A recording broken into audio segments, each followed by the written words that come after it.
दोस्तों, आप लोगों ने वह कहावत तो सुनी ही होगी कि जब आदमी की किस्मत खराब होती है तो उसका पैर गलती से कुल्हाड़ी पर पड़ जाता है। लेकिन अगर व्यक्ति अपना विनाश चाहने पर उतारू हो जाए तो वह खुद जाकर कुल्हाड़ी पर अपना पैर मार देता है। और हाल ही में इस कहावत का जीता जागता उदाहरण बने हैं भारत के दक्षिण में स्थित पड़ोसी देश मालदीव के नवनिर्वाचित राष्ट्रपति मोहम्मद मोइजू। जी हाँ प्यारे दोस्तों, भारत के पड़ोस में स्थित 1200 छोटे छोटे द्वीपों से मिलकर बना और अद्भुत प्राकृतिक सौंदर्य को अपने में समाये हुए चांद जैसे इस प्यारे देश पर जब से यह मुइजू नाम का काला धब्बा लगा है तब से ही मालदीव के लोग लगातार मुसीबतों का सामना कर रहे हैं। हाल ही में तो भारतीय सेना के विमान से मदद न लेने के राष्ट्रपति के घमंड ने अपने देश के बच्चे की ही जान ले ली थी। दोस्तों, पिछले दिनों जब प्रधानमंत्री नरेंद्र मोदी की लक्षद्वीप यात्रा से चिढ़कर जब वहां के कट्टरपंथी मंत्रियों ने भारत के लिए, विशेष तौर पर भारत के प्रधानमंत्री और खासकर कि हिंदुओं के लिए बेहद ही अभद्र शब्दों का इस्तेमाल किया था, तब हमारे देश की आम जनता ने बाइकॉट मालदीव का ट्रेंड चलाकर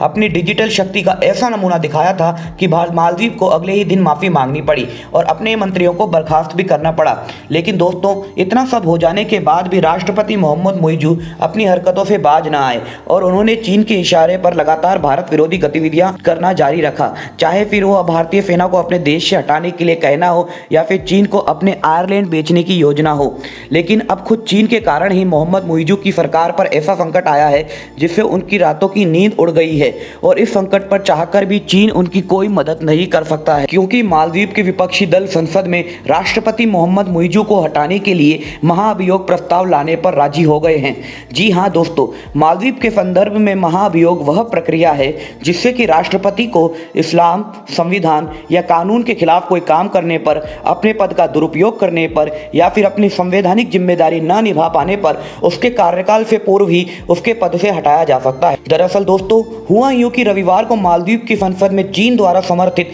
4 मंत्रियों को राष्ट्रपति की कैबिनेट में शामिल करने के लिए अनुमति या अप्रूवल दिलाने को लेकर सत्ता पक्ष और विपक्ष में तीखी बहस हो गई। अपने लोगों को अप्रूवल न मिलने पर राष्ट्रपति मोइजू के लोग स्पीकर के पास पहुंच गए और जोर जोर से भोंपू बजाने लग गए और आरोप लगाया कि स्पीकर उनकी बात नहीं सुन रहे हैं। इसके बाद नौबत यहां तक पहुंच गई कि पक्ष और विपक्ष के लोगों ने एक दूसरे पर लात घूंसे बरसा दिए। सांसदों के बीच हुई लड़ाई में कई सांसद घायल हो गए। दोस्तों, हम आपको बता दें कि मालदीव में राष्ट्रपति का चुनाव प्रत्यक्ष रूप से जनता द्वारा और संसद के सांसदों का चुनाव भी प्रत्यक्ष रूप से जनता द्वारा अलग अलग होता है। राष्ट्रपति मोहम्मद मोइजू पिछले साल सितंबर में प्रेसिडेंशियल इलेक्शन जीतकर देश के राष्ट्रपति तो बन गए, लेकिन उनकी party progressive party of Maldives यानी पीपीएम संसद में अल्पमत में है। मालदीव की संसद, जिसे मजलिस कहा जाता है, उसमें सत्ताधारी गठबंधन के रूप में राष्ट्रपति मोहम्मद मोइजू की party people progressive party ppm और एक अन्य दल पीपुल नेशनल कांग्रेस पीएनसी है।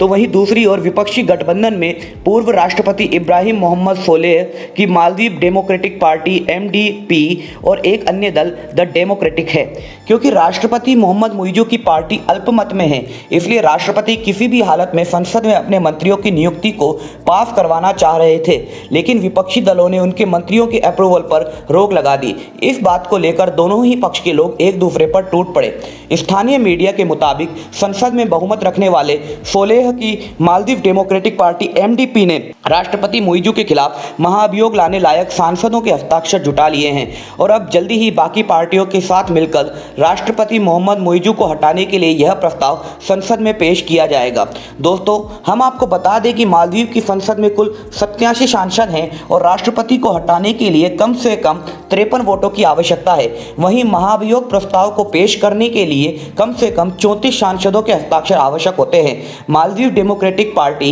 एमडीपी के पास अभी 43 सांसद है। वहीं द डेमोक्रेट्स पार्टी, जिसके पास 13 सांसद हैं, वह भी एमडीपी का साथ देने को तैयार हैं। इस प्रकार यह महाभियोग का प्रस्ताव आसानी से पास हो सकता है, लेकिन मोहम्मद मोइजू अपनी कुर्सी बचाने के लिए लगातार हथकंडे अपना रहा है और वह विपक्षी सांसदों को अपने में मिलाने की कोशिश कर रहा है। इसीलिए एमडीपी ने अपने सभी सांसदों को आदेश जारी कर दिया है कि वह राष्ट्रपति मोहम्मद मोइजू के चारों चीन समर्थित सांसदों की मंत्रिमंडल में नियुक्ति का विरोध करे और राष्ट्रपति के खिलाफ अविश्वास प्रस्ताव पर अपनी पार्टी का समर्थन करे। दोस्तों, एमडीपी के इस कदम के बाद जहां मोहम्मद मोइजू की पार्टी के लोग एमडीपी पर भारत से मिले होने का आरोप लगा रहे हैं, वहीं दूसरी ओर एमडीपी के लोग भी पहले से ही मुइज़ू को चीन की कठपुतली बता रहे हैं, जिसने सिर्फ अपने मतलब और स्वार्थ के लिए ही अपने पुराने एवं विश्वसनीय मित्र भारत जैसे देश, जिसे हर बुरे वक्त में मालदीव का साथ दिया और उनके देश की रक्षा की, उसके साथ ही अपने रिश्ते खराब कर लिए, जिसका असर मालदीव की आम जनता